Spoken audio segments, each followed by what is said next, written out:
you're really, uncomfortably smiling. Hello, and welcome back to my channel. I am Melina. I'm wondering, have you ever had a photo taken of yourself and it's not popping? You're fading into the background a little bit.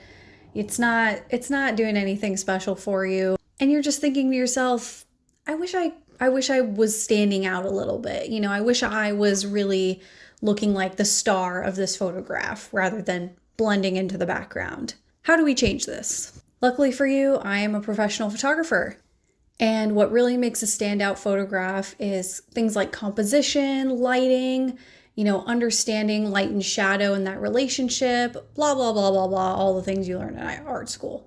But as the person who is being photographed, how can you make sure that you are going to stand out in any photo, whether it's a professional photo or just a photo, outfit of the day out on the street? I've got a few tips. The first thing you want to think about is color theory. So color theory is an art term, and basically it talks about the relationships of colors, how they change and how they kind of react to each other or coordinate together, that kind of a thing. So standing out in a photograph, you might consider using contrasting colors, or another term is complementary colors.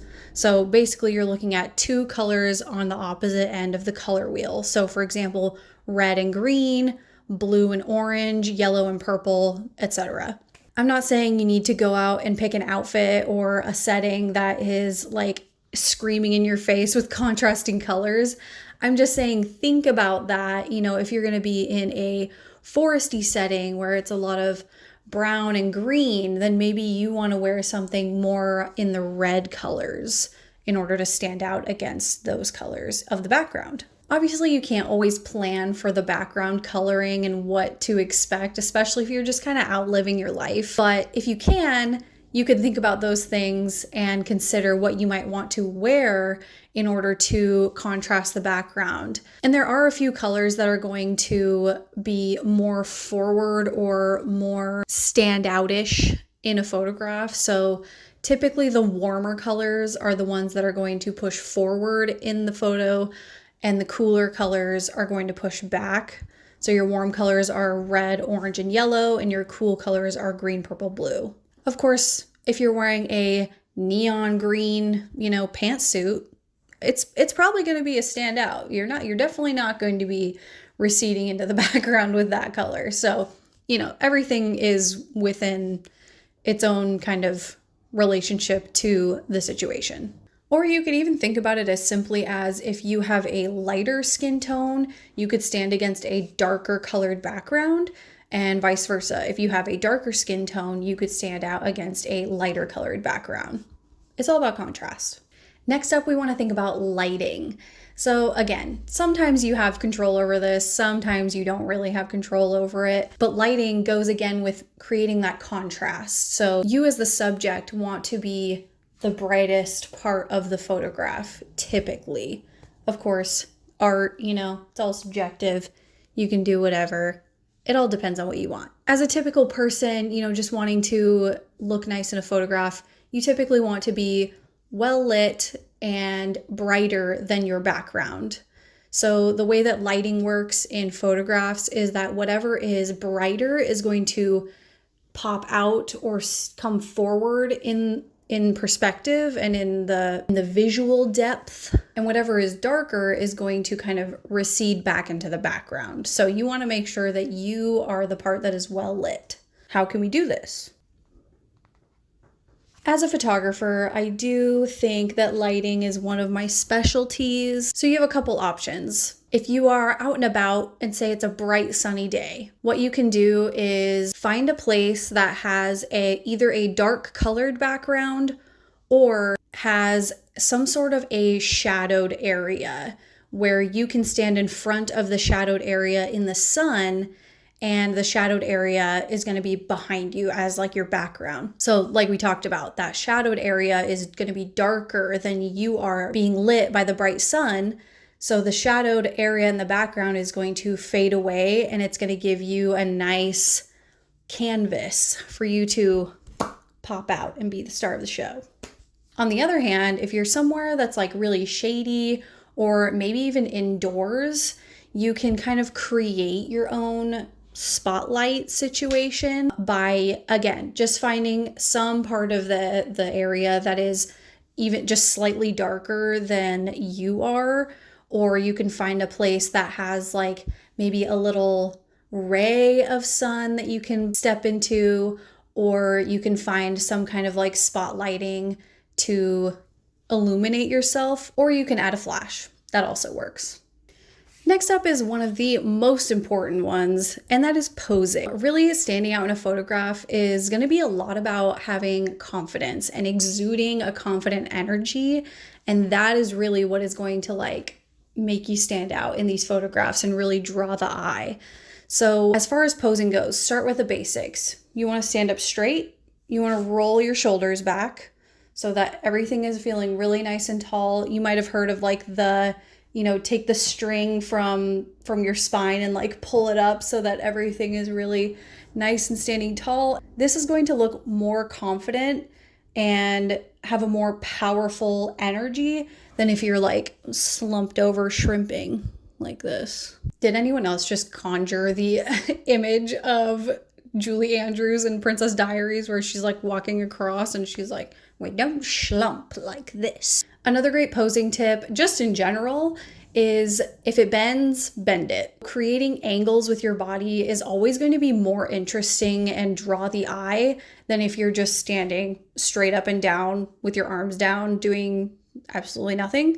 The classic millennial is a hand on the hip. But you can also create angles like, for example, if you were in the bright sun, like I mentioned earlier, you can do like one of these moments. Oh, I can even create it right here. Where you can do like a cool, like shielding your eyes from the sun, or even like doing one of these. It's just cool. It'll make you look cool. It'll make you feel cool. Everything's about being cool. But overall, just creating like some kind of angle with your body. I keep throwing my phone, which is my mic, away from me, which is not helpful. So if you're sitting, you could cross your legs or do something like that. You can angle, even just angling your body and creating, a kind of triangle between the point at which your nose is pointing, the point at which your eye is pointing, and like that. That was incomprehensible. Creating interesting angles with your body is going to make for a more interesting and eye-catching photo.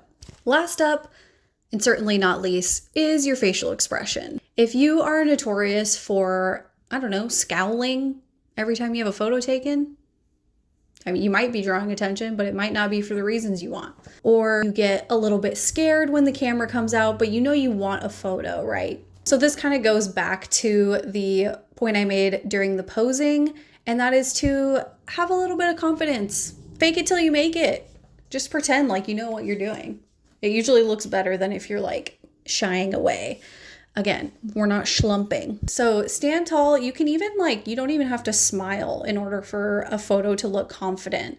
There's tons of photos where actually smiling looks more confident and cool than when it's like you're really, uncomfortably smiling. So think about how you want to be portrayed in a photograph. You want to have like this air of mystery about you. Maybe you want to be like half turned away.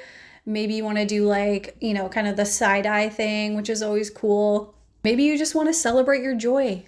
Smile. Whatever you choose, try to have an air of confidence about you, even if it's not real, even if it's temporary. I've talked about this before in another video about how I boosted my own confidence.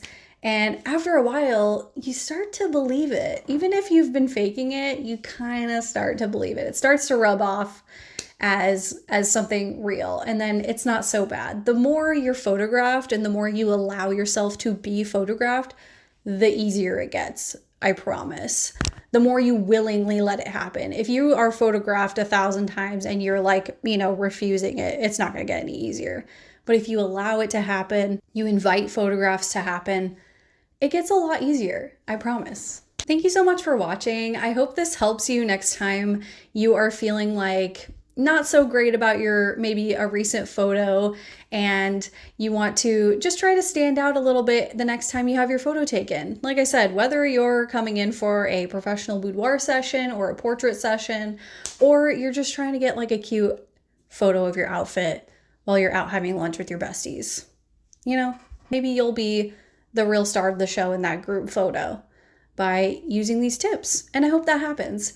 If you have any questions or maybe some suggestions of how you've created some standout photos, please feel free to leave those in the comments. I would love to hear. And if this did help you or you found it interesting at the very least, you could give this video a like. And I would love to hang out again. Let's talk about photography. Let's talk about confidence. Let's talk about art. So make sure you hit the subscribe button on your way out, and I will see you in the next video. Bye.